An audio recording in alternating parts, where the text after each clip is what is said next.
Hey, how you doing? This is John, and welcome to John's Long Box. Here I am talking live with Don Chin. Hello, Don. Hey there, John. How's it going? Oh, good, good. I'm good. I was just saying right before we went live, I thank you so much for coming on to my tiny little channel. This is just amazing to me that all these people want to talk to me.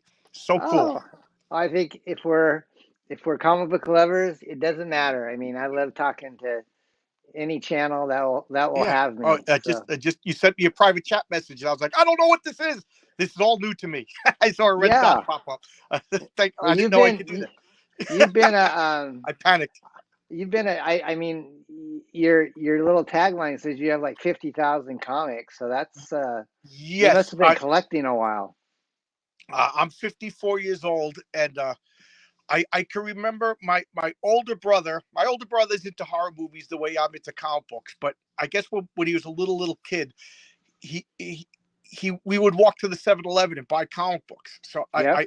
I remember the story I always tell was I was in third grade and I couldn't read, and then by the end of third grade, I was in the top reading group, and it was all because reading is I looked Yep. at reading like math. Like, you're not going to go home and read. You're not going to go home and do math problems. Reading is something you do in school. I was like, the teacher's making me read. And my teacher's making me do division. My teacher's making me do math. And then my friends introduced me to comic books. So from third grade is the date was so I guess seven third grade. So from third grade on, I was hooked. That was it. Wow. Do you remember what your first comic book purchase was at the 7-Eleven? Yes, I do. Yeah. What Yeah, would you buy? fantastic, Fantastic Four 186 would read with the Molecule Man and Claw Yeah. team up to fight the Fantastic Four. Was that probably like John Buscema era That was Fantastic George Four? Perez and Oh, Joe Sitter, Perez. and it Yeah. was written by Marv Wolfman. Yep. I have that run. I collected Oh, Fantastic Four was one of my first loves as well. And somewhere in my collection I lost like a Fantastic Four 48 that Jack Kirby signed oh for no! me. Oh, he signed it. Oh no! I know it's one of those sad stories. I Oh, that have hurts that and me. I'm not even involved, and my soul hurts now. I know. It's that was one of my pride of my collections, and I have an X-Men 2 out there too. That's Jack Kirby signed. Oh But no! anyways, that's that. I don't want to make people cry, so we can talk about something else. But I remember that, and then I think my second comic book that I ever got was Thor, uh, somewhere around there. But I remember he had the cover, and Walt Simonson drew the cover, and Thor's just Oh, slamming the destroyer on the head, with his hammer. And oh my god, I read that over it, and then I remember like within a week. We're little kids. My brother got mad at me and he crinkled it up into this origami boulder. And I was like, oh ah! man, yeah, the Simonson run on Thor, like with Beta Ray Bill, that was like Yes. pretty epic. Oh, that is just classic comics. Amazing comics. So, how long have you been into comics? Man, since I was, pretty much. You said you were about third grade. I was reading mainly comic strips at that age, and then I got into comics a little bit later. So, like the daily newspaper would have, the strips, and then every Sunday you would get the full color Yeah, the Sunday comic. insert. So Yeah. that was kind of my introduction, and then I just started. My parents owned a Chinese restaurant, and so there was a lot of free time. So they would just buy me comics, and I kind of got introduced to comics via like Harvey, Richie Rich, more age appropriate stuff. And then as I got older, I got more into superheroes and kind of underground stuff, when I was in high school.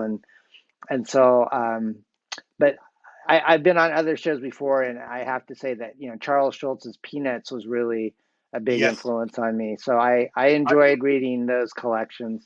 I remember reading Peanuts before I could read. Like, that was something like my sisters would read to me.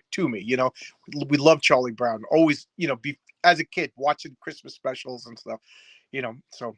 That's great. What's your shirt say, by the way? Oh, my shirt. I'm an electrician, so this Oh, this cool. I joke. This is a sticker that they put on dangerous currents to keep Uh-huh. people to it's a cartoon to let people know who can't read. High voltage, dangerous, and I just loved it so much. I got to put on a T-shirt, like you know, uh, Yeah.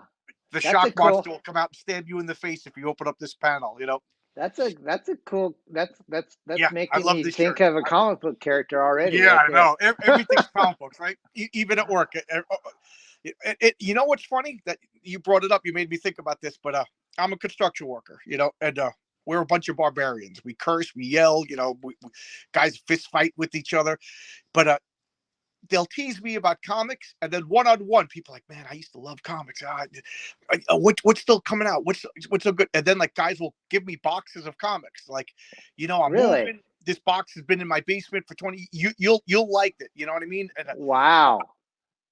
I always feel bad. Like, oh, the worst is when people, oh man, I got this box of comics. I got Green Lantern #1, and I'm like, you don't have the Green Lantern #1. They're like, no, I got Green Lantern. I'm like, take a picture. Everybody's got a camera, and it's like the 1986 reboot. They think that they have the Green Lantern #1. They're Yeah. gonna put and they got it wrapped up.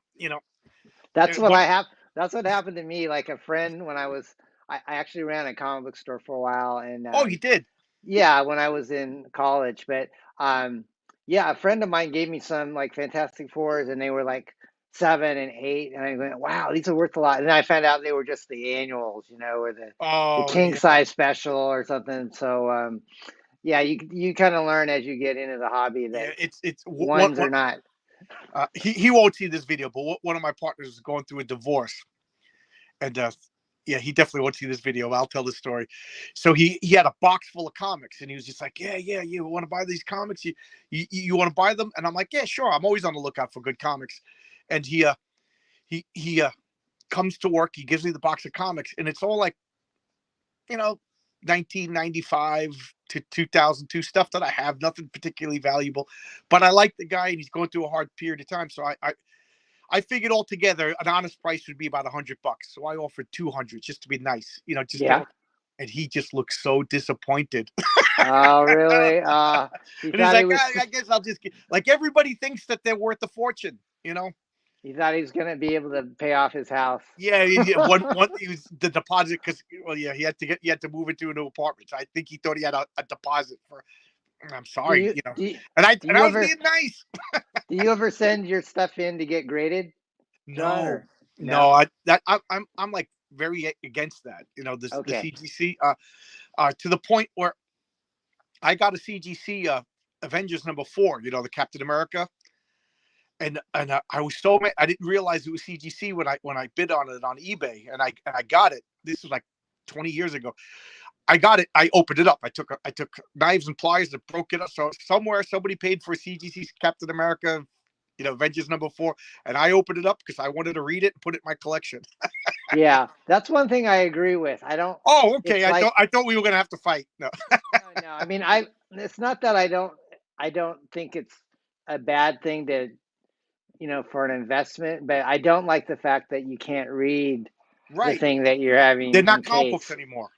Yeah, like I get like an autograph one. I know it's going to be worth a lot more if I get it CGC graded, and I've got some that are signed by Chris Claremont and Terry Austin, and I went ahead and had them graded, and I'm they're slabbed, but I at the same time I don't have a reader's copy, so I'm just going, Right. you Yes, know, and I say this every once in a while in my videos, because I always like do a close up on the letters page, and I like to read the names. Like, maybe there's a comic somewhere with Don Chin written in it. You wrote a letter as a kid. I know there's a few comic books with me that I wrote as a kid, and I should dig them out and pretend that I don't know it. But anyway, you lose that stuff. You slab it, because when they get re-put into trade paperbacks, you don't see the letters pages.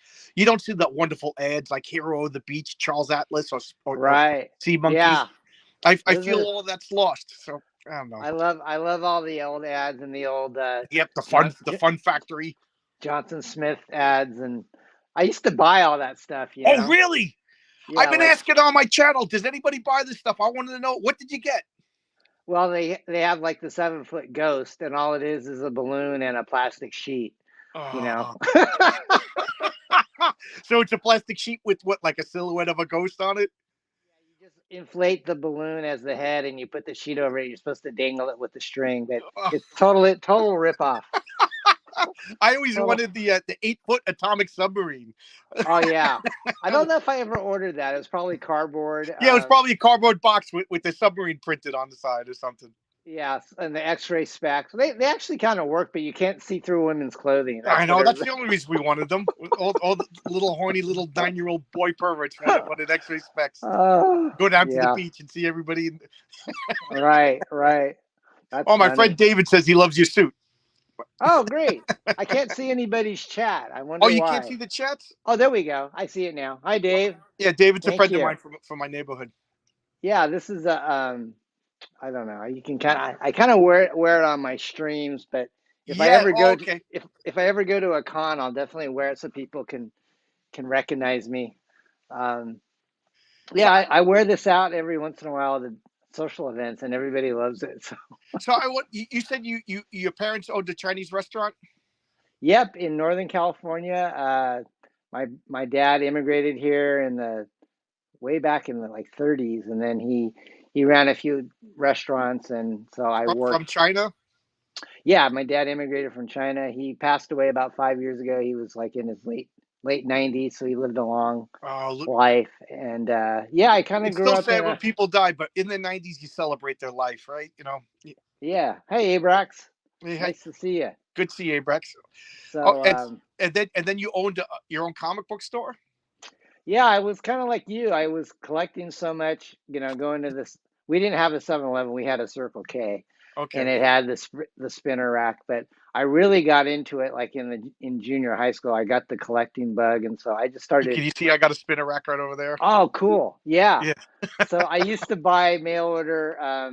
There was a guy named Ed Kalb out of Mesa, Arizona. He would his ads in the comic books every once in a while. So I used to buy a lot of um, the stuff, like X-Men back issues and things like that. So I had started to amass a pretty large collection, and I just decided, well, why don't I try opening up a shop because no one else has a shop in my town. So I just kind of made a makeshift comic book store out of my parents' playroom. They had a big pool table that they had a ping pong table laid over, and so I just opened up a shop, and the neighborhood kids started coming to it. And then Oh, wow. before long, I was having just people. I would put a little classified ad, in the Trader newspaper, and before long, it got so big I had to move it downtown. And How old were you when you started that?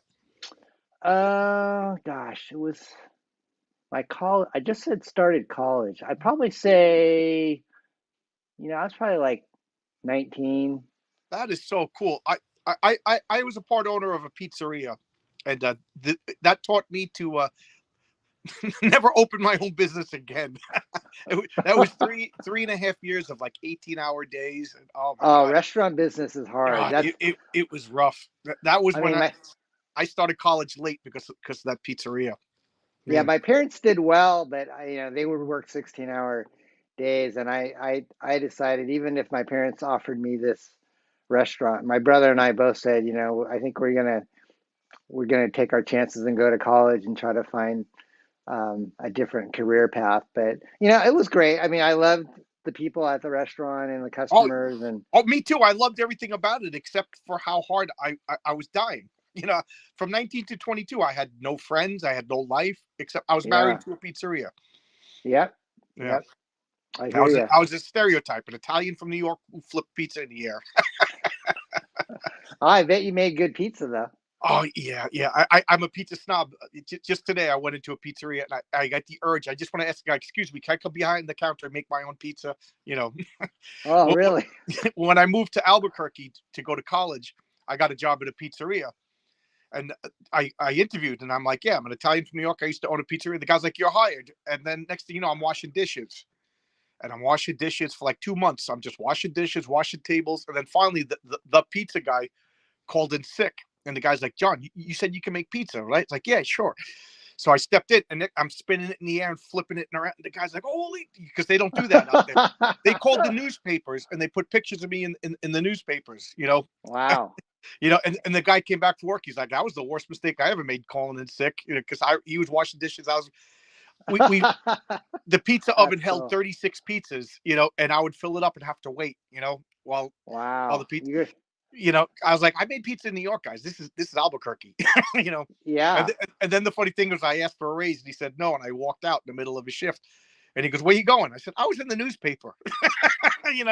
I'm gonna just grab the newspaper. The guy's like, "Come back, you got what he gave me the raise." You, So you don't you mess went with New Yorkers. so you went from New York to New Mexico, huh? Yeah, That's yeah, pretty yeah, far. yeah. I read Jack Kerouac in 1992, and I packed up and went on the road. I entered my I exited my New York, and I had the red Trans Am. I was a total New York Oh, stereotype. dude, Read I my had a black Trans Am. You and you know, me. I We had a were like police escort through Texas as I was driving Albuquerque. New York Smokey roads. and the Bandit wannabes. you know, and then I left my New York Goomba days, and I became a pretentious, Santa Fe snotty artsy guy for a couple of years. Okay. And then electrician. Well, Yeah. I became a school teacher, and then I just couldn't deal with the politics of being a school teacher anymore, Ah, and I became an electrician. My biggest well, regret in life is I didn't become an electrician 20 years earlier. you know, yeah, that's a good profession. I Yeah, mean, I'm in real estate and we need good electricians all the time. no, So, it's funny because I just moved out into Suffolk, Long Island, and I tell my neighbors I'm an iron worker. Nobody needs iron work at home. Nobody's gonna call me in the middle of the night to help them. that's smart. That's pretty funny. Yeah. you know, Dave's a carpenter. He's the only one who knows I'm an electrician. Dave in the chat. Awesome. So I don't know. I just keep asking you these questions because I'm fascinated by people who open up their own business. I have a lot of respect for them.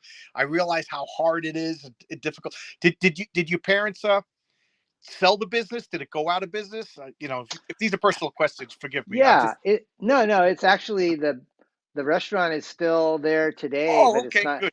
it's not run by my family anymore, but it's still if you ever come into Eureka, California and you see a Chin's Cafe, that was my dad's business from like the 70s on. Oh, cool. And so we actually just sold the property to a hardware store next door. So they're going to expand the hardware store, but still keep the restaurant. Okay. Yeah, so Were that's you a kind little of kid cooking? Were you a little kid standing on a milk crate helping your parents cook? I did a little short order cooking, but I was mainly a waiter. Okay. And even at the time I was a little kid, like in primary school, my parents taught me how to operate the cash register. So when people would come up to pay their bill, they'd see this little kid standing on a chair taking their money, and I would do a good job. And so Oh, they that put is me to awesome. work. Yeah, Yeah. but it wasn't like my brother was the one that had to like cut up chickens, and he did all the gross stuff. Yeah. Till this day, I touch a raw chicken. I'm like, as I'm doing it. Yeah. So, but it was good. It's good experience, Like I and said, I have such an admiration for people that could. I always wanted to own my own business, and I fantasize about just you know once my back fully goes out and I can't work anymore, like open it up just like a breakfast place. Open up 6 in the morning, close around noon, make eggs, bacon, toast, coffee, and yeah, yeah, that would but who knows? you That, share that's my heart. I'm a breakfast. If there was any type of restaurant I would do, it would probably be a breakfast place. Yeah. Hi, Brian. Oh, Brian's here. Brian, Hello, Brian. So Brian from Wolf and Batsy. yeah, what an awesome comic, isn't that? So He, good. he's really talented. And he's such a good guy too. I send him messages every day, bounce ideas off of him or send him something funny. And now he's been recommending horror movies for me because Oh, good. Yeah, yeah, he's quite the aficionado. I yeah, know. yeah, yeah. I defer to the master on stuff like that. Hello, Brian. Yeah. So you do real estate now? Yeah, I've been. Well, my wife and I, back in the '90s, after Eclipse Comics went under, which was my publisher at the time with the Blackbelt Hamsters. Yeah, Um, here. we oh, there you go. Yeah, we saw a need for to do more parody, so we just started. We said, well, why don't we come up with our own company called Parody Press? So we started doing it. Our first comic book was an X-Men parody called the Unfunny X-Cons, and that was right after Eclipse folded. So that was like 1991. Right. We did that 92, and And at the time, I was just trying to make ends meet running a kind of a computer and office supply store. But it was tough. There was a lot of competition, like mail order from computers and stuff. So the comic book sold really well, and we decided just to go full on into comic books. So basically, in the 90s up until like 96, 97, we were doing comic books full time. Oh, okay. And then the market got glutted, as you know, like in the Yeah. with all the Supermans and Marvel and just all the multiple covers. All the speculators kind of crashed the market. So it, Yep. back in the day, we used to have like a dozen distributors for comics, and then in the period of a year, it shrank down to like just Diamond and Capital City, and so all the other distributors went under, and they left us with, we had to pay our bills, and they didn't pay us. So I think even Marvel at that time had to declare bankruptcy. It was Yeah. pretty, What would they call that? Chapter 13. yeah, it was a pretty dismal time. So my wife Yeah. and I kind of saw the writing on the wall, and we had to um, we had to quit the comics, and just I had to find another means of Yeah. You got. career. So I'm a natural salesman, and my wife saw an ad, and she goes, Coldwell Banker's hiring realtors. Why don't you go check it out? So I went and checked it out, got my license, and that was like 25 years ago. So I've been doing that. In fact, Brian, um, uh, we connected. You're gonna get him a castle someplace in Transylvania, right? Well, it's funny because Brian and I just developed this friendship, because I read Wolf and Batsy, and I reached out to him. I said, I really like your comic, and he was on my show a few times. And in the course of our discussion, Brian said, I'm moving from Southern California. I want to move back to Ohio.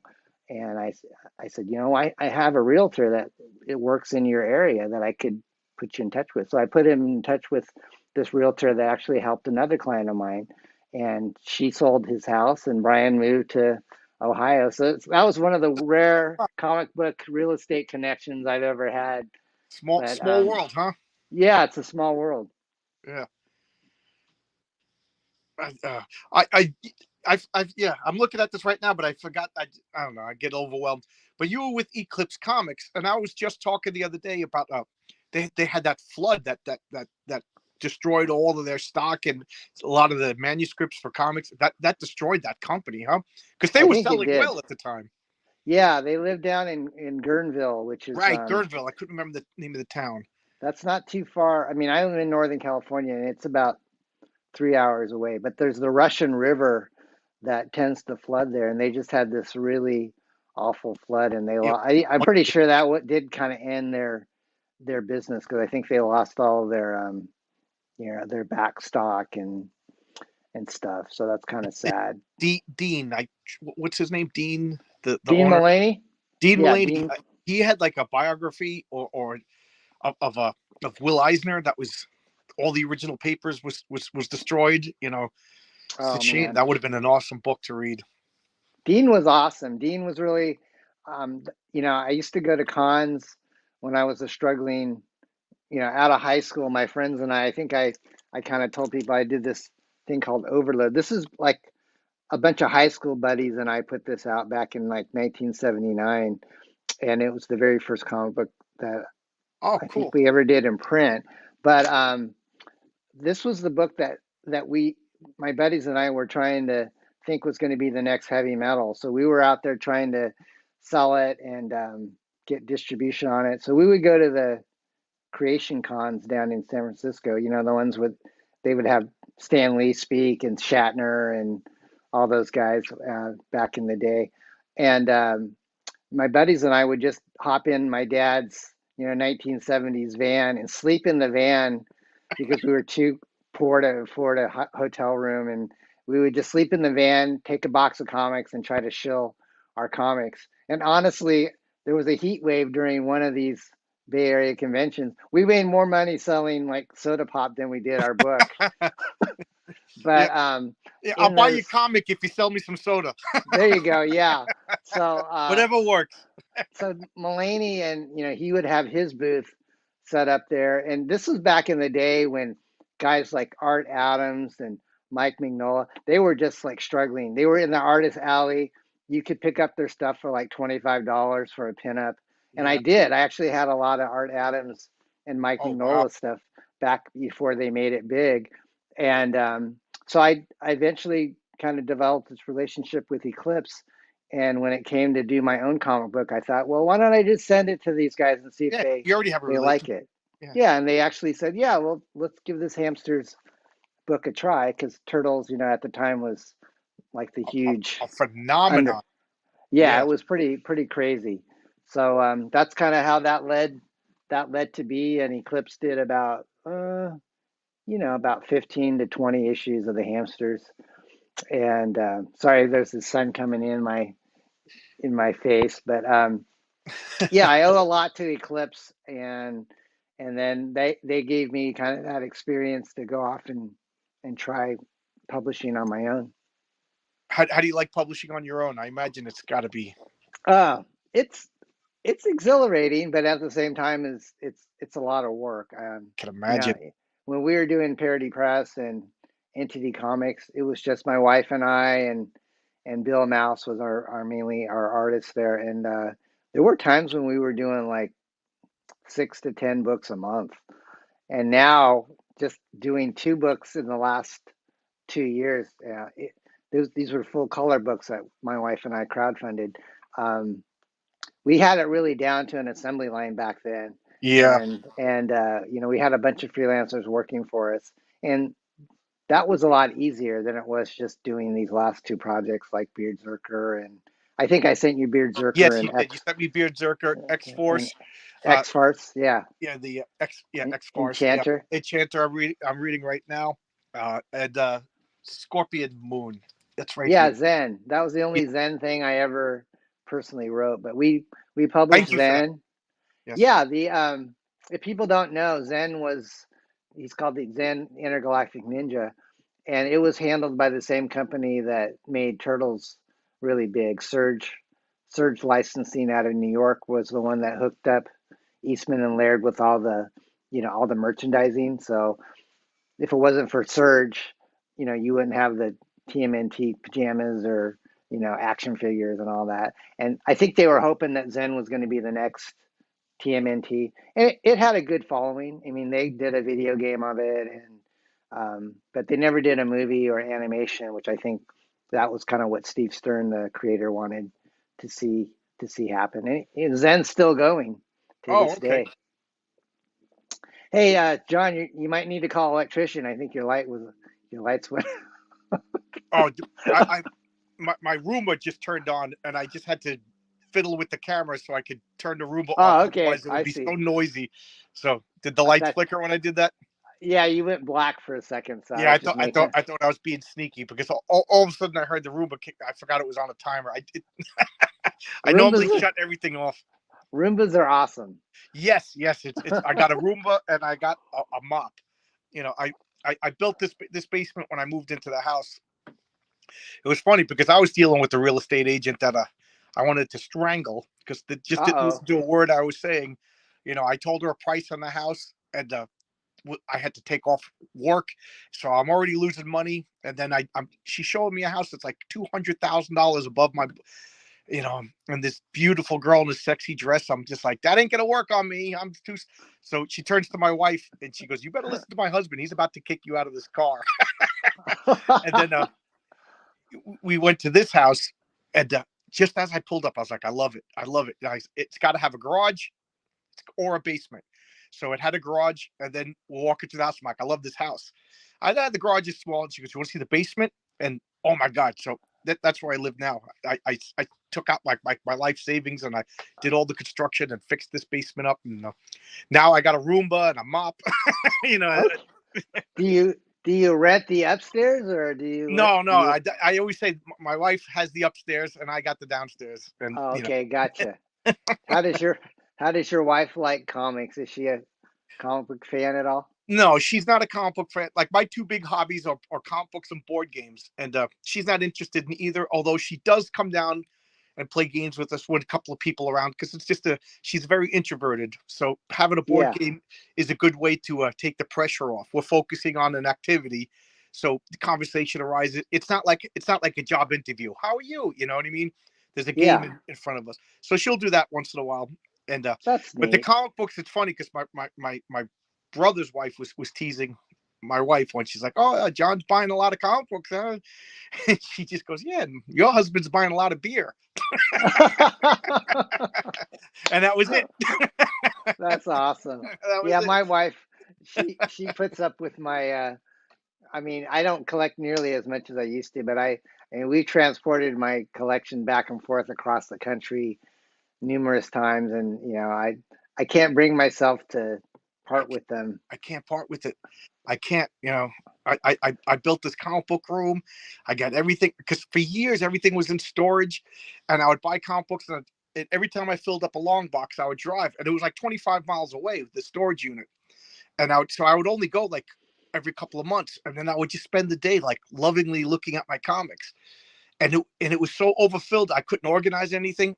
So finally, when I got this basement, I built shelves.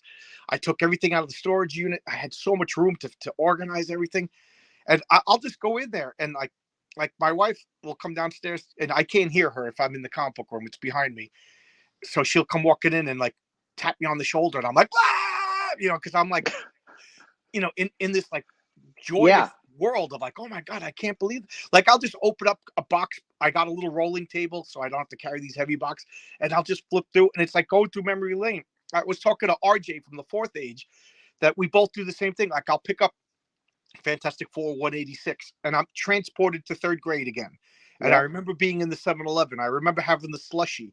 I remember walking through the snow, stepping in puddles as I had this comic book. Like I'll take out Avengers 200.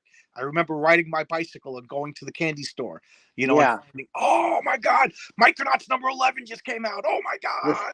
the smell, that Marvel newsprint and Yeah, Micronauts. I mean, Michael Golden's run on yeah. Micronauts was. I loved him and Pat Broderick a lot. Oh Those my God, two were. Pat Broderick on the Captain Marvel, the later Captain Yeah, Marvel. Oh I my had God, some. that is I awesome. had some Broderick original Captain Marvel art with Drax, him Oh my, fighting Drax. It's pretty cool. oh my God, that is awesome. Yeah, yeah. So I assume you and I are around the same age, with these Yeah, I'm same. a little older than you. I'm going to be 60 in October, but we probably read a lot of the same. Yeah, yeah. It's Uh, such good stuff. Such good. So let me ask you this: when you were a little kid, were you like a Marvel or a DC, or you were both? gosh, I'd have to say that when I got into junior high school, uh, a friend of mine's brother had some old comics, and he had some old DCs that were like 12 cent, cover price. So I bought those, and I really liked them, but I really think um, the Marvel storyline was more exciting to me. So I started to, I don't know if I was a member. I think I even was a member of that, you know, Foom fan club that Oh, they had. really? Yeah, they would send me like posters and Oh, that is so stickers cool. and A stuff. little button to wear on your shirt. Yeah, and so I think I've always kind of been more of a Marvel person, but I definitely think DC has some. Boy, I'm really looking uh, washed out here. I normally have a little studio Well, downstairs, but Brian I have. Bauer's in the chat. You got to keep the light on to keep yourself Yeah, protected from vampires. I look like a ghost. I'm wondering if I should lower this. Hey, let me Sure, sure. Do what you got switch to do. this blind here and see if that cuts on the glare. That probably cuts on. Yeah, that's a little bit. There we go. Now I When I don't was feel a like kid, I'm. it was Marvel all the way, and I was one of those jerky kids that would make fun of the kid. Oh, you read DC? DC's for babies. Yeah, and then what the Crisis on Infinite Earth just dragged me into DC. Like I always say that comic succeeded in increasing its fan base, but it failed. It did not make DC more streamlined. In fact, it did the exact opposite. Yeah, And how I funny is it today that everybody's accustomed to multiverse? And DC at the time was getting rid of their multiverse. It's funny how things. yeah. You sound like you probably.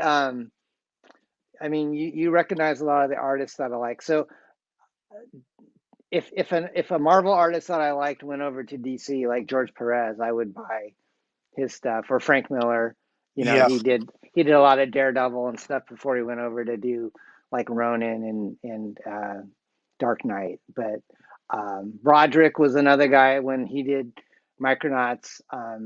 I would buy anything that I could find that Pat Broderick did. So Firestorm was like a series that he Yes. did.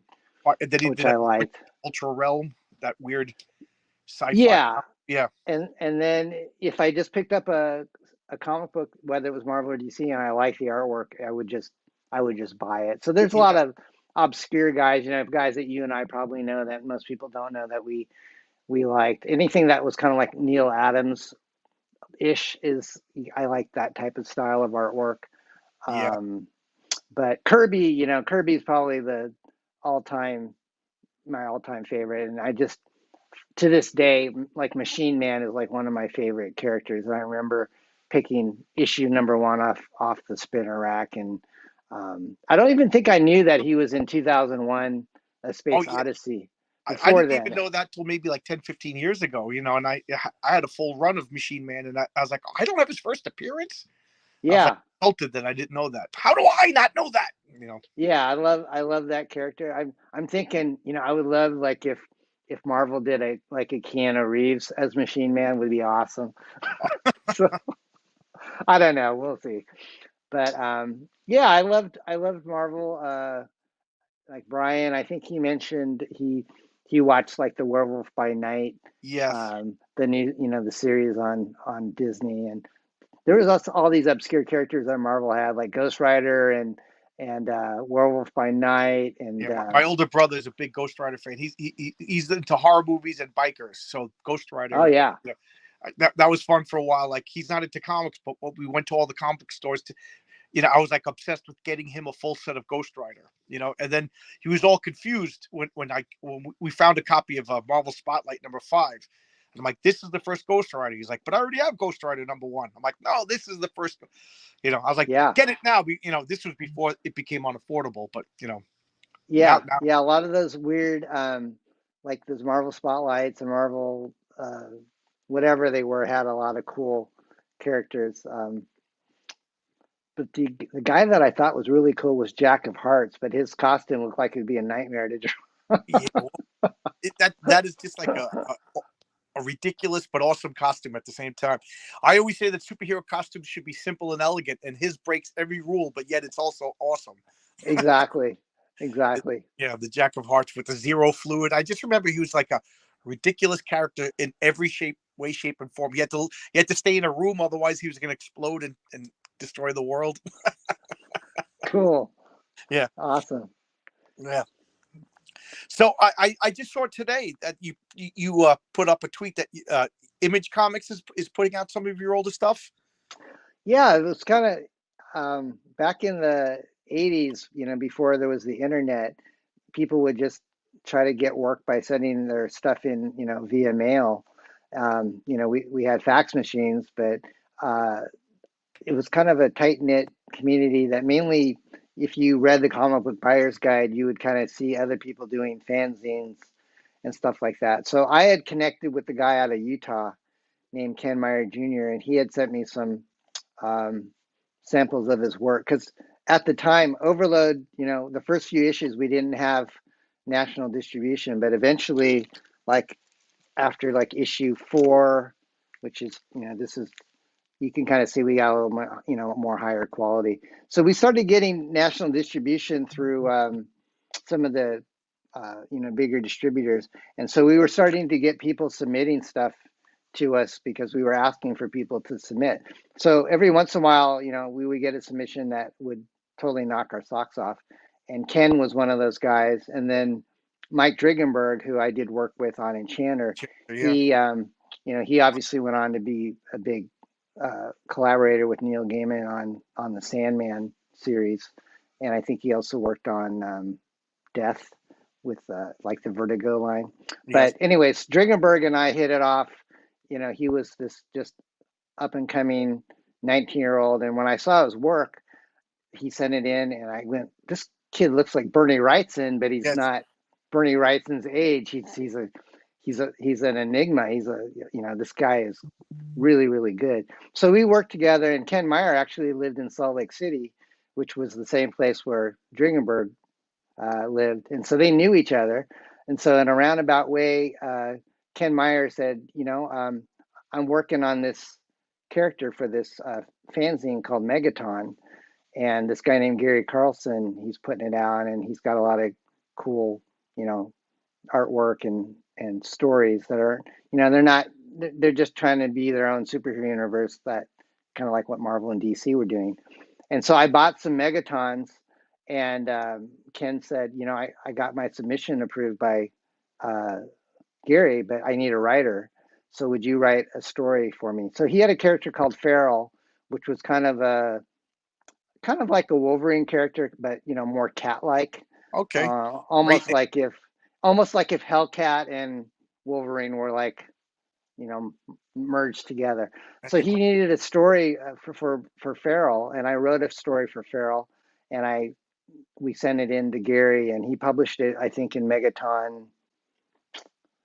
I think it was issue number 4, but I didn't know this at the time, that he's already working with Eric Larson.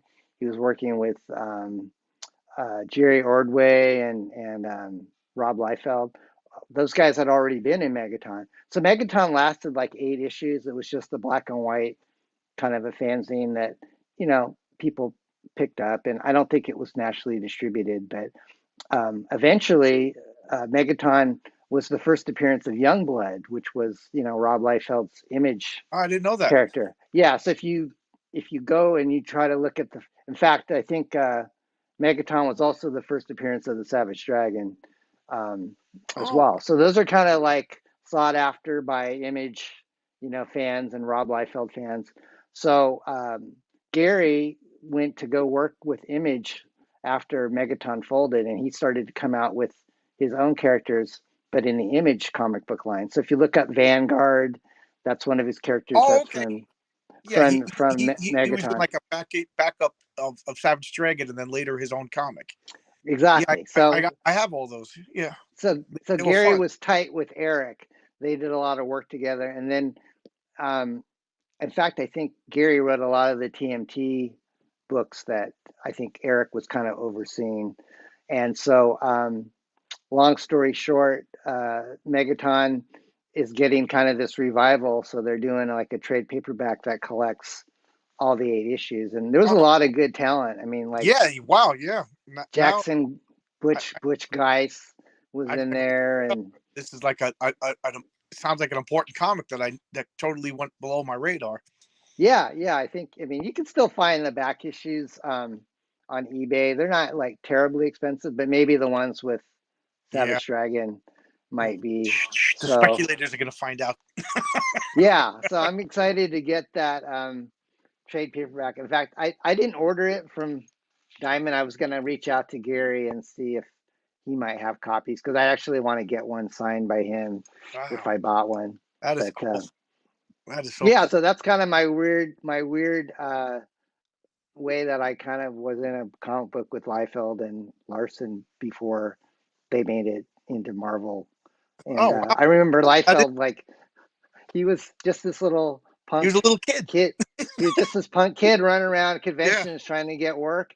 And Art Nichols, who was an artist for Marvel at the time, he and I knew each other from these Bay Area conventions. And then I think I went to San Diego Con one year as a kind of a aspiring writer and artist. And Liefeld was kind of tagging along with Art Nichols. And I saw his pencils. He did like a Warlord story, Liefeld did. And I went, wow, this guy's really good now. You know, I really would love to work with him, but he had already got snatched up. Yeah. I think he got work like with Hawk and Dove That's originally with right. DC. That's some of his first stuff. Yeah. Yeah. Yeah, and then he went to do Marvel stuff. But back then, you know, Liefeld was, I just, he's another one of those guys. You know, young kid. You get so many submissions when you're a publisher, and about 95% of them are really not very good. But when you see somebody come along like Drigenberg or Liefeld, you'll go, yeah, this guy's got talent. Or, you know, they just look different, Yeah. and they know how to make something look exciting on the page. So that was fun Yeah. back in the 90s. Yeah. The '90s. You know, we have like rose-colored glasses a lot about the '90s. There was like a lot of like, especially like in Marvel, there was a lot of bad comics that came out too.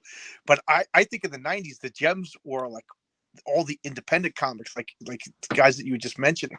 They were so much, and then that speculator boom just killed all of these little companies and destroyed all this talent. And it really took a 10, 15 years before recovered, and then Yeah, 2015, 16, it just took a dive again. Nowadays, it's crowdfunding is all the exciting comics. exactly. Yeah, Yeah, it's a weird dynamic. It's a lot more it's work like a sine as wave. a publisher. Yeah, to try to sell a comic book, you almost have to have like your own YouTube channel and which is fine. It's fun, but if you work a 9 to 5 job already, you at Yeah, our age, it's hard to have the energy to yeah, kind of do a second job, which I had to kind of take a break for my mental health from comics are fun, but it's also a lot more stressful than I think most people would think it yeah. I is. imagine. I've never. I've written scripts for fun. I submitted one script now. Finally, I finally got the courage to do it. And I heard, yeah, I saw you posting that you had a yeah, question about yeah, scripting. yeah. So I'm excited now, but it's still like a fun thing. Yeah, I can imagine if I was relying on comics for mortgage payments, I'd probably be pulling my hair out. Yeah, yeah. It's not like it's very rare for people to be able to make a living doing it. I mean, there's just a handful of people that can really I imagine um it's probably like an elite, like 1% of comic pros that's their full time job. yep, I think you're right. And in this economy, uh yeah, to make a crowdfunder that makes money, it's pretty hard. I mean, I think you I, probably have to crack like, to be honest, I mean, with what you pay people, if you sell like $20,000, that's probably just your break even. Yeah. Oh boy. Oh God. That sounds rough. So I was listening to RJ supporting him on his live his live scream last week, and he said you're writing something for him, Yeah, I'm RJ, so for the fourth excited. age. I'm Those of you so who know excited. what I'm talking about.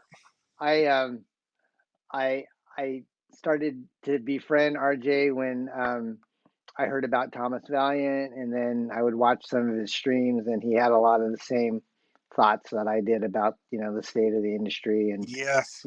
what's missing, and so I really thought that was cool. And then I backed Thomas Valiant, and I got the book in, and I read it, and I don't know if you've read it, but Yes. I, I it's I it's did a video on it. okay. It's really good. And then Renzo, his artist, is just, Oh, what a in I've fact, talked to he Renzo reminds too. me of Perez back in the. I mean, he's got the way that he does background and architecture. Not very many people can do that kind of like skyline, and I, he's really good. for those of you listening, don't take this the wrong way, but he's like old school Marvel. Like, Exactly. I just remember looking at that comic. I'm like, if this came out like with Fantastic Four or Spider Man on the cover, it fits, and I don't see that anymore. Like a lot of comics that are coming out today, even comics that I really like, it seems like they don't really pay attention to backgrounds. Like all the faces kind of have like a amateurish look to them, but Renzo is outstanding. RJ, good Yeah. on that guy. Yeah, I totally agree, and I was familiar with Renzo's work on some of the stuff that he did with my friend Mark Polton. But long story Oh, short, what's that?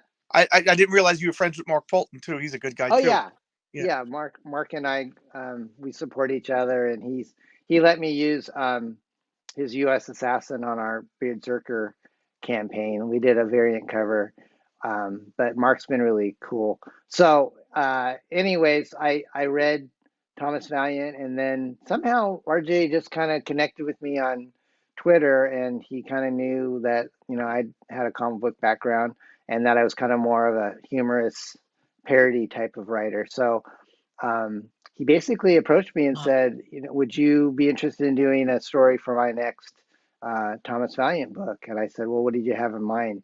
And he's going, well, I want to do something that's more retro, like 70s flavor, kind of fun, light. And so I said, no one's ever asked me to do kind of a retro superhero, almost like a straight type of superhero. I've always parodied them.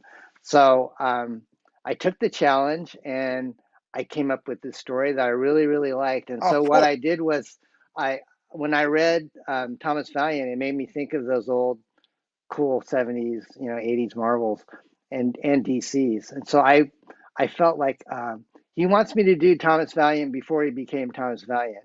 Oh, okay. So so he was Putty Man, before Thomas Valiant, which is, if you guys have not read Thomas Valiant, Putty Man is almost like a Reed Richards Plastic Man type character.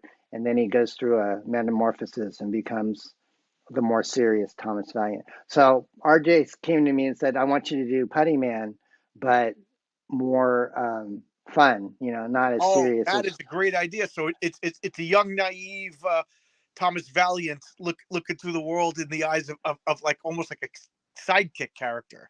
Yeah, he wants to Oh, break that's oh into man, he I'm wants to break excited for that. into the yeah, he wants to break into the league. He's just kind of a nobody at the time. So he's basically hired to like polish the cars of, Fox, and just kind of be a gopher. And so he gets into this adventure with the human calculator that people recognize from the show. So I think he's got Mike Gustovich drawing that, Can you which is believe that? Can you I believe know that that's that a exciting. legend like Mike Gustovich, that Marvel and have you seen the previews, the artwork? I'm sure you have. You work with the guy. The guy is amazing, and Marvel and DC aren't hiring this guy. I Oh can't my believe it. I god! mean, there's all these guys, that one other, what's it called? There's another guy that's doing comics, hiring a lot of the guys that we grew up reading. It was called it's like a team of artists that, what's it called? The Masters. Are you familiar with that one? It's a No, no. Kickstarter. Tell me more.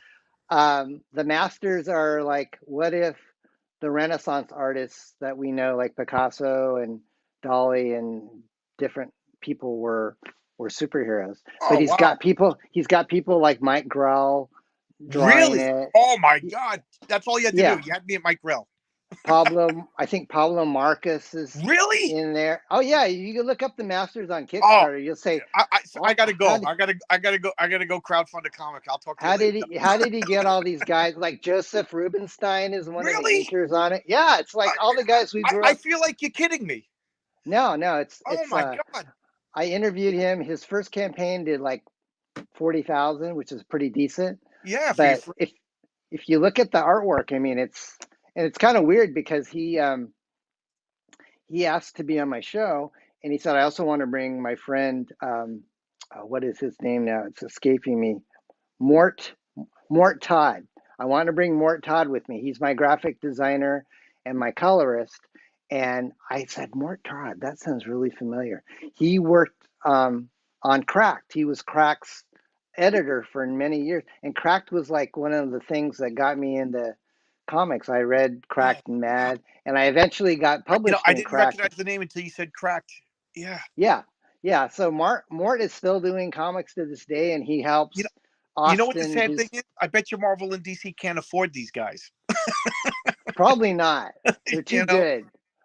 But if you love those guys' artwork and you Oh, I just do. go to Yeah. this, I mean, you can see a lot of the artwork that he has, for the campaign without the lettering and stuff. But you'll go, oh, I recognize this guy and that guy and that guy, Oh, and you'll go, I could picture Mike Grell's artwork. Like I was just looking at it today. Yeah, I was pulling out my old Warlord comics. It's time for a reread, and Warlord. Yeah, you know, that's what Pablo got me hooked Marcos on is Mike. to me. When I close my eyes and I think of the Avengers, it's inked by Pablo Marcos. Yep. He's like amazing. It back in Yeah. from Avengers like 150 to around 200. That was like his period. I think you'll love it because he's Oh, on like his how can second I not? issue, and It doesn't even he's need got. words. Yeah, you'll like it. I read the first issue. It's pretty fun. Um, so yeah, The we're Masters, two is that on kindred souls, Kickstarter or John. Indiegogo? I think I'm pretty sure it's just Kickstarter. Okay, I'll look But that up. Yeah. yeah, look up the Masters. I bet he'd come on your show. Oh, He's I'll, he's kind I'll of be honored. interesting dude. Austin is like, I think he made all his money like as an insurance salesperson. But not only does he do comics, but he's like an expert on Mego toys. Like back in the 70s, we had Mego, and he I had actually all. makes Yeah, he makes Mego toys, like custom Mego Oh my God, figures. that is awesome. I used to He's love like Mego, world. He's and then like world my class. I cousin mean, broke you them all. Ugh. people hire him to do like custom Mego figures. That's So awesome. I don't know. He's got money. He looks like he's got. I mean, he's hiring all these guys that I know aren't cheap. Yeah. So I think you'll get a kick out of that. Ah, yes, This has definitely. been fun, man. I'm going all over the place, but Yeah, yeah. I always get so nervous right before I hit the live button. Like, what am I going to say? Like, am I going to turn into Sidney Brady and just stare? So so far, I think I go back and I watch some of my earlier interviews, and I'm like, I feel like apologizing to some of these people. Like, I talked over them and I talked too much because I was just so nervous. You've been nothing but a pleasure. your excitement is infectious, man. Oh, You're yeah, you, what's funny is if I may talk about myself for a second, I was almost done with comics around 2015, 2016. I was like, it's not exciting anymore. And I got really depressed thinking like, this is a part of my life that I'm done with, you know? And then I quit Marvel and DC, but I still had the urge to read comics. And I had this extra disposable income. I started looking more at independent stuff and buying back issues. And now I'm talking to you on on YouTube. You know what I mean? It's like a whole renaissance. Like I said, it's a sine wave. My interest, and now I cannot believe how much fun I'm having in comic books. I'm meeting people like Brian Bow, Josh Howard, and Pete Samedi from Alterna Comics. Like, I didn't know Alterna Comics existed. Now I'm like, I feel like I'm their biggest, like, oh, what they've got a fan. lot of good books. Yeah, Yeah, in yeah, fact, yeah, I'm in the anthology. It came out on a Wednesday, yep. so yeah. If you guys want to have, I don't know if you can think of a contest question, or I can just offer. I have an extra copy of it came out on Wednesday that Pete signed that I'm in. So if you ever want to do a contest, and I'll Okay. send a free signed copy to somebody in your chat. Or you send one to you. I'm sure you'd probably like it more than your audience. But Oh yeah, yeah. yeah, I'm in 19, which came out like a couple months ago, and then number 20, which is this giant size, like 80-page issue. It was solicited, and I think it's Yeah, with coming that out. big monster on the cover, right? It's like a giant. Yeah, yeah, a big Yeah, what gaiju a great cover. from Frankie Washington. Yeah. So I'm in that, and yeah, but the story for RJ, I can't wait. I mean, if it's Gustovich, Oh, I mean, you and I I'm probably excited. I read. was excited already, but now once you told me what it's about, I can't wait. Yeah, did you pick up Justice Machine back in the day, Oh like yeah. Oh, you Gus better believe I did. Yeah. Gustovich's his fan comic book, and then he went to work on the New Mutants with Chris Claremont and Bob Yep. McLeod. So Gustovich is like, I mean, Yeah, you he's a probably saw legend. he's a legend. He's super Yeah. humble, and I can't believe that RJ is gonna let me work with him because it's so exciting. I mean, I'm a fanboy Oh, too, I'm excited for you. so Yeah. yeah, I can't wait, and And I love I RJ. RJ was like the first guy that gave me a break. Like I had like 25 to 35 subscribers. I was stumbling. I had a bad microphone, and I just started talking to him. And next thing you know, he's in my videos, commenting on everything, talking about me. Well, I will always support RJ. I think he's such a great guy. And man, does that guy's intelligence intimidate me? I only yeah. watch his videos when I take the train to work. It's like an hour. I put on the headphones and I close my eyes because if I'm doing anything else, I'm like, what is he talking about? Like, he's that smart. Yeah. And then Yeah, you I think talk to what him, and he's the nicest guy, humble and everything. he's super nice. I think Yeah, initially, before I found out about Thomas Valiant, we were supposed to be on the Pop XP channel, the one that Billy Tucci and Niall Scala put together. It's pretty slick show, and they have a lot of comic book personalities. But right when I was launching, I think my X Farce book, they booked me and RJ to be on the show with like another creator, but RJ's connection was really bad, so he yeah, couldn't he couldn't interact. It was like there was a bad lag and bad delay. So I was supposed to be on the show with him, and eventually that did not happen. But long story short, somehow we became connected, and now I support his books and he supports mine, and I, I'm I joke I'm with him. working with him. I joke with him because he says he lives on an island with bad internet. Vibes. I'm like, oh, so you're like the Unabomber. And then the more I learn about him, I'm like, oh, he is the Unabomber. Well, he's never showed his face, has he? No, So, I have no idea what he looks like. huh. And I had a big barbecue when I finally got my house, like to the point where where I was happy to have people over. I invited him over because I had no idea where he lives. I'm like, are you Yeah, anywhere near New York? Come down. And he's like, I wish I could, but so I think he lives part time with in Sasquatch somewhere. Canada, right? I don't know. Oh, I think the island is in Canada, and then he lives in the States, like in maybe Michigan. Is I that I not sure? I don't know. He's a man of mystery. I don't know. Yeah. I kind of like the idea of him and Bigfoot on both sides of those big saws cutting wood. Yeah, yeah, he's an interesting dude. Yeah, he I is. think. And I love him. I love him to that. I got to say, this I heard like the internet's supposed to be like a horrible place, but it's been nothing but fun and pleasure. I'm waiting for my stalkers. When am I people going to talk bad about me on the internet? No, I Would can you be tell my stalker? you're a good. Hmm. That sounds like that could be a good horror movie, right? The somewhat apparently clean shaven comic book guy turns out to be a serial killer. Ooh, there you go. There's a good comic book. There you Anyways, yeah, man. So what else, John? Any other questions or? go. I'm like, I don't know. I I can't even speak. I just love the your family story. Your family came here in the 30s, opened up a successful business, and then you became like a all American comic book guy.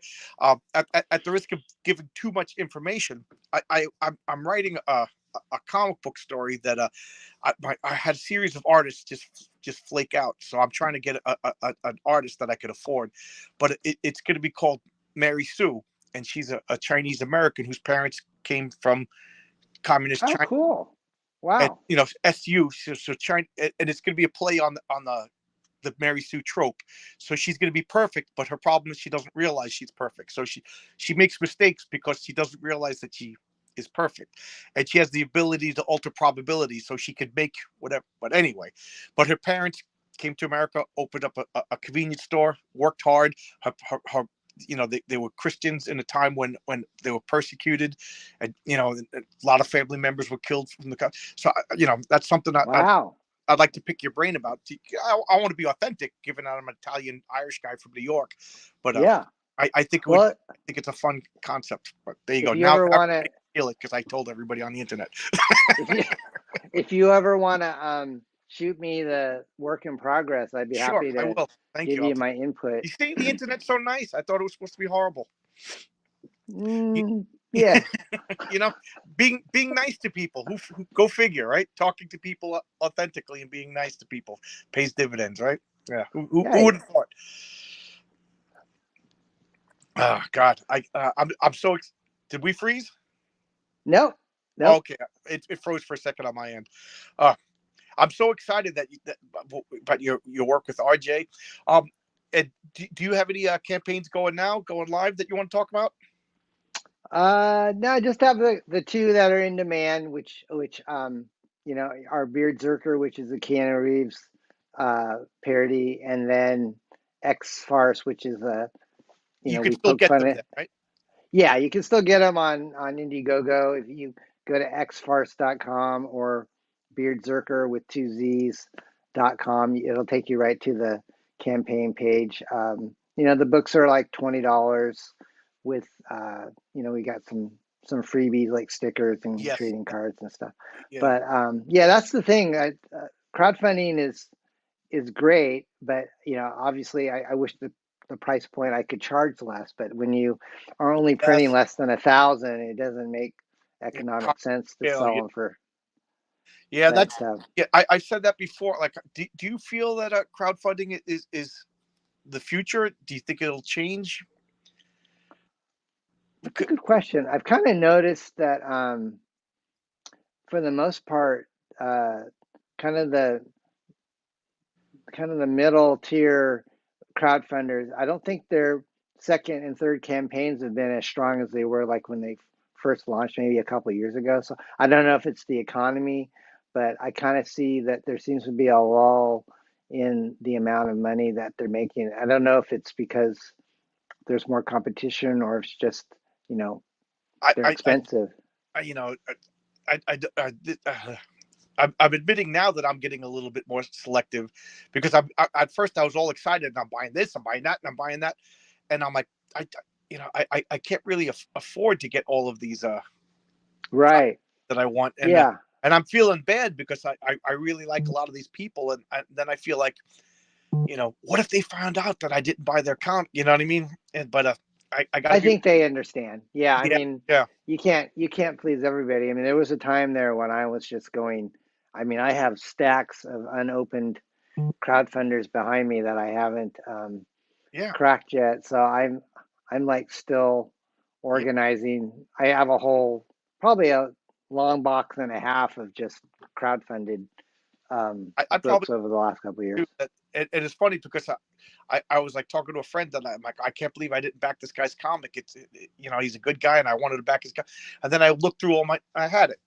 I'm starting to lose track of stuff that I've bought, which is easy. What do you like? What have you liked that you really stuck out to you in like the last As far as year? crowdfunded stuff. Yeah. Uh, uh, what did I get? I just got, and they're right here. Well, here's your comic right here. But I just got the JMD Matisse Force Secret Comics. Oh, Uh, I, yeah. I was a big fan of his. I find it funny that here's a guy that did that Bwahaha Justice League, and here's another one of his. Oh, you're right. You're right. That was one of the inspirations to the, uh, the the Thomas Valiant story. I went back and read the Justice Leagues and like the Kevin McGuire, Yeah, such great art, huh?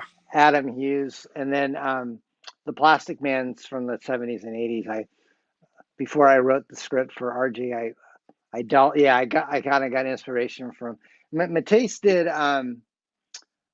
He did like Marvel, but he also did like Moonshadow. Is that one of his? Yes, yes. I was Yeah. gonna say, like, here's a guy that's famous for like his kind of funny comics, but he did it with Keith Giffen, and then on his own, he did like very spiritual, very like, like I don't want to say mystical, but like spiritual, I guess is a good. I just finished reading his Seeker. It was a 15 issue series by Vertigo, and I absolutely loved it. It kind of like reminded me of myself in the 90s. A guy who's traveling around the world, wants to be a writer, and he's just missing something, and what was important was there all along, kind of stories. I really did enjoy it. And then I look back at him like One Punch.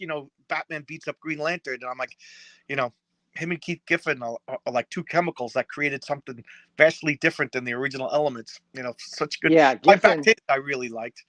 Giffen's a he's very interesting. I liked his. I mean, I always liked his artwork, but then he did Ambush Bug for DC, and that was totally wacky, and I loved Yeah, it. I mean, that's oh, the yeah, kind of yeah. stuff that I like.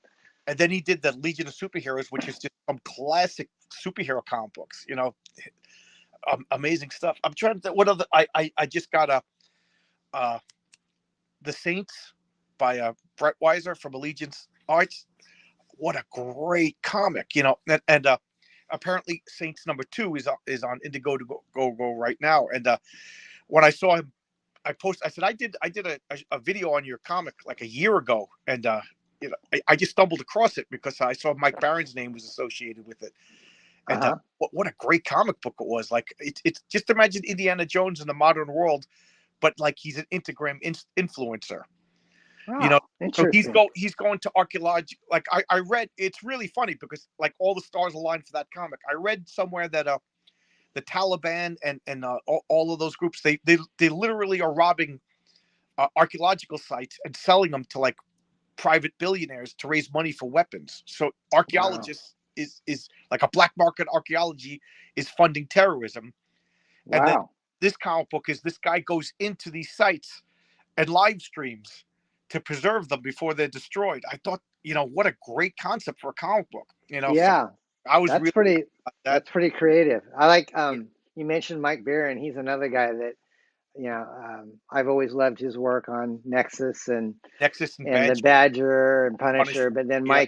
Mike actually did some work for me way back like in the 90s. Like we did a Punisher parody called The Pummeler, and he contributed he contributed to that, and he worked on a X Farce. Yes, I saw his name in X He Farce. Yeah. he He's did a gonna come on story my for. channel in a couple of weeks. He's great. He's He's a national treasure. yes, yeah. What I'm looking forward to the Blue Line comic coming out. I had to back him. Yep, yep. I I have that I one. I haven't completely, read it yet. I'm sorry.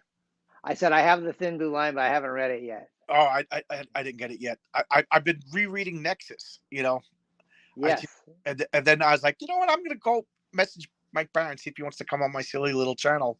And his first question is, "What time?" I go to bed early. Yes, he does. That is true. And I said, I wake up at 4 o'clock in the morning. I go to bed early too. And he's like, okay, I'll come on. Yeah, Mike cuts out if it gets close to bedtime. Yeah, Did you I saw him on Ethan Van Sciver's stream late, and you could just see he was fading and fading, and then his screen just goes blank. He didn't even say goodbye. that's classic. Did you read Nexus like from the very get-go, like when it was like almost like a Yes, magazine format, yes, like the black I and have white? issues. Yeah, I Yeah, that showcased one, was and it comes with an album. It comes with exactly the a flexi plastic. disc. Yeah, and I never Yeah. listened to it, and I finally got my turntable out, and I'm like, am I gonna ruin my comic book finally? So finally, somebody on YouTube had it, and I was able to listen to it finally. Yeah. It's pretty good. It's pretty good. Yeah, Yeah, Nexus was one of those books that came out at the time I was running my comic book store. And when I saw it, I said, wow, this looks really cool. And, he got a lot of accolades for that series. And then he went on to do pretty much everything. But yeah. What yeah, Mike's a good dude. it would and amazing, like from Punisher to Nexus, and Badger, it's very different stuff. I'm excited. I can't wait for him to come on. Cool. Tell Yeah, him I said hi. I will. Hi, Elliot. Hello. Elliot's a fan of the Blackbelt Hamsters. He did a really cool pinup on his Twitter Okay. um, of the Hamsters. Thank you, So Elliot. Thank you for showing up, Elliot. I appreciate it. Thank you. yeah, I just found out today that I could do this, put his name up on the screen. yeah. I'm not a StreamYard's boomer. I pretty look cool. like a boomer, but I'm not. I just act like one. Uh, I had plenty of mistakes with my StreamYard, like I didn't have the sound right, and it was just I thought I was streaming and I wasn't. So, Yeah. Brian Bow but taught me how to do this, because oh, good. I just did everything on the iPhone. My very first stream, I did it with a friend, just, and I left in retrospect how easy everything is, Did but you did you did are you using like a computer cam or are you using your I'm phone on or? my phone. Everything I do is on the phone. Huh, I got a computer cam. I got all that stuff, and nothing worked.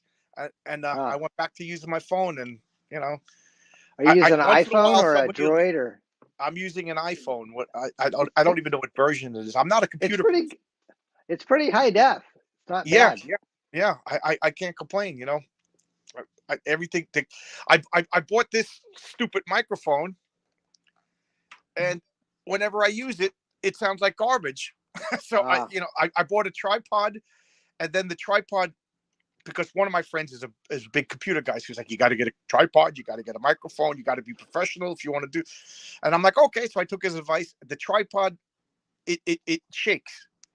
You know, oh, it stands still. So when I move my arms or whatever, it shakes everything. It was making everybody nauseous. Uh, I used the microphone. The very first time I used the microphone was for RJ's video when I did Thomas Valley, and it just made everything sound like I was underwater. So I had to uh, re-record it.